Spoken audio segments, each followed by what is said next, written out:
ভাগবত গীতা ২য় অধ্যায়। যাহাদের সমস্ত কর্মই কামনা কলুষিত, তাহাদের চিত্ত কিছুতেই ঈশ্বরে একনিষ্ঠ হয় না।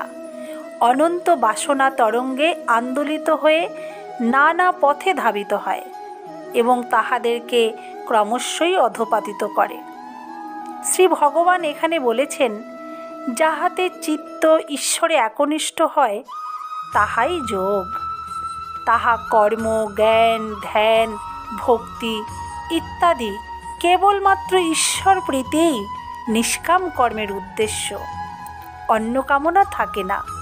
কিন্তু সকাম ব্যক্তিগণের বুদ্ধি অনন্ত পথে ধাবিত হয়, কেননা কামনা অনন্ত।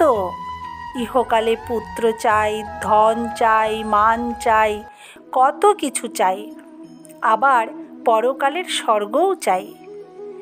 আমরা জানি বেদের 4 ভাগ: সংহিতা, ব্রাহ্মণ, আরণ্যক ও উপনিষদ।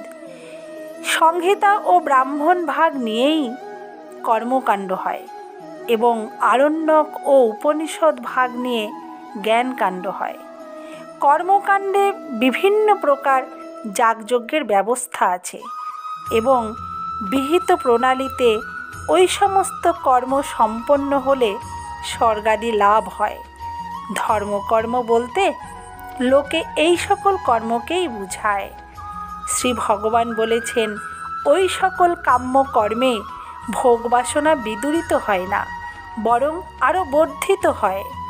চিত্ত ভোগ বাসনায় বিক্ষিপ্ত থাকলে কখনোই ঈশ্বরে একনিষ্ঠ হতে পারে না।